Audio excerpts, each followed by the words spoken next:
G'day, welcome back. This is Peter Bender from Bundaberg Commercial. It's getting into Saturday night and it's been a long hard week, but I wanted to put together this important video. It's getting close to Christmas shutdown.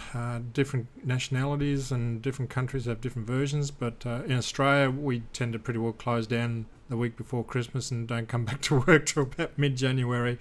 Aussies just like to have some time off when we can.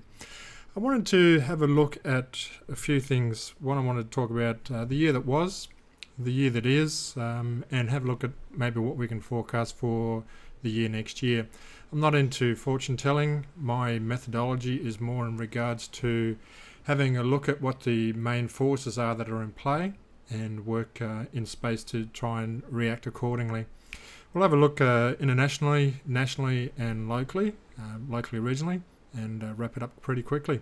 So yeah, grab yourself a cuppa. Last week we had some homework for you. I wanted you to get a book that looks a little bit like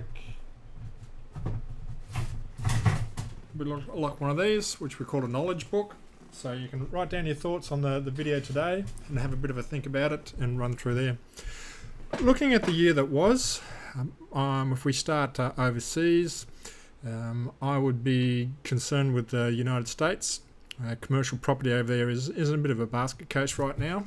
Just calling a spade, mainly due to the amount of companies that had difficulty getting their staff back into the office after COVID.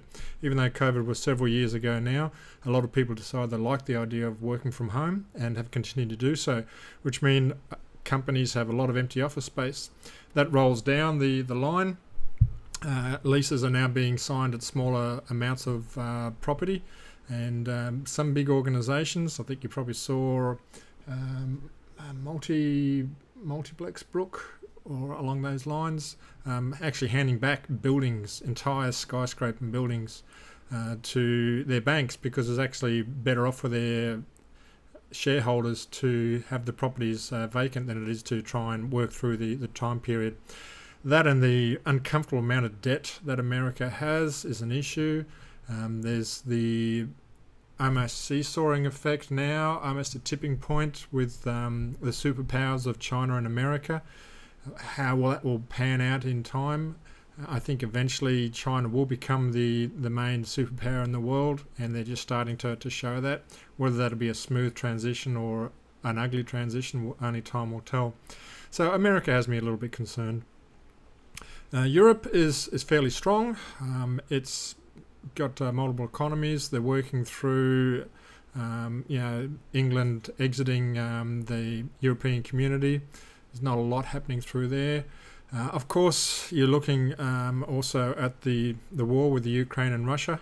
That's taken an interesting turn probably in the last couple of weeks with the Ukrainians now going into Russian territory and making some damage there, breaking up train lines, depots, warehouses with drones, having a look at very strategic impacts. I'm not sure how the Russian population will go with that. It's one thing to accept your leader attacking another country, but it's a total different thing when that country starts to retaliate. How they will respond to that is quite disturbing and worrying. If you go into Africa, or obviously the main part that's going through the Middle East, at this stage is the Gaza, Israel, war, for whatever you want to call it at this particular point of time. I think the whole world is hoping whatever result it is, that it's a quick one. They don't want another 4-day war like the Russians have and suddenly be 14 months later on. The longer it goes, the more other countries will be forced to take a role or a side. So that's a scary thing, has me very worried. And probably has a lot of other people very worried. Africa, I just touched on. Africa's interesting. I had the opportunity to listen to some information that coming out of there. Yes, it's an entire continent where the average wage standard of living is terribly low. It would just shock you if you saw what the average person was doing.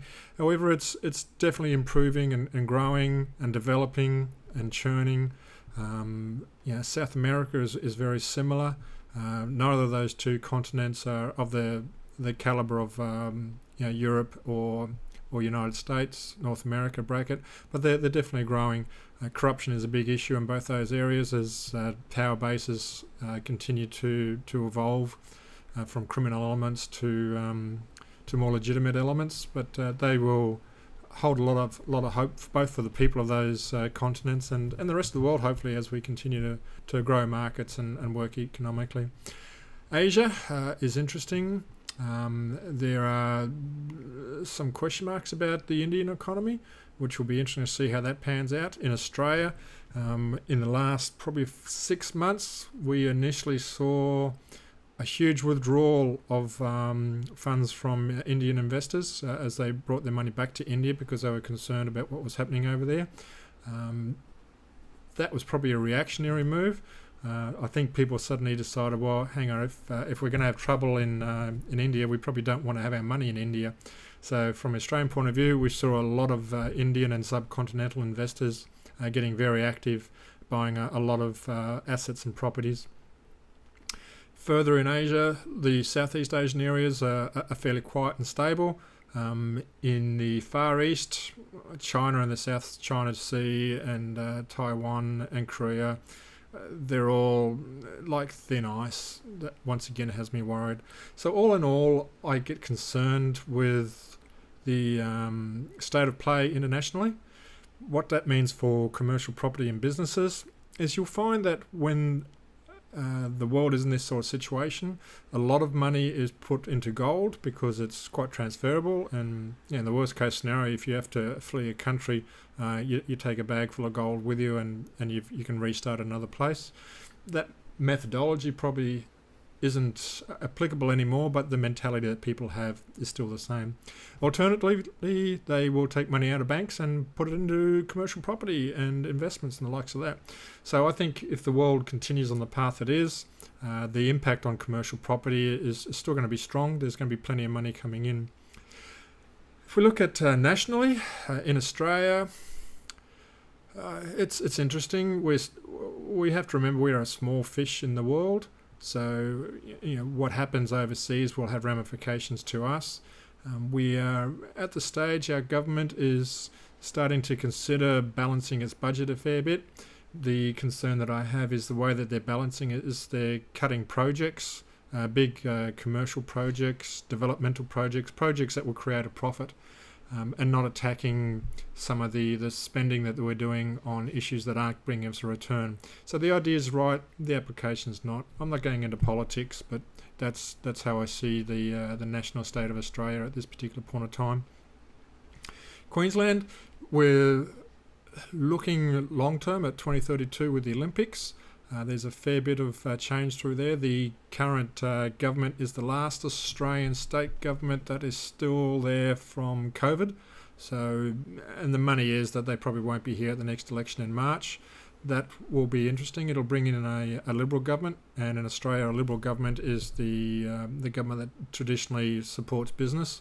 So that I think is probably a good thing, and we'll see what happens. We've got a lot of investments coming through regionally and locally. There's a mountain of money in infrastructure, both from the government and commercially. We've got the hydro pumping scheme out west. We've got Bundaberg's got the new aquatic centre, which will hopefully be finished this year. And I'm really hoping that that'll help support the Olympics and get some of the international swimming teams up here based before the Olympics come out there. So that's the aspect. Having a look at other aspects, I forgot, most importantly, we are getting close to Christmas. So this gives me an excuse to wear my silly Christmas hat.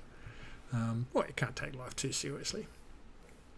All right, so where are we at? So that would look at the brackets. I think next year could be a solid year for commercial, as in probably stronger than this year. There's still a lot of money coming out of residential markets into commercial properties.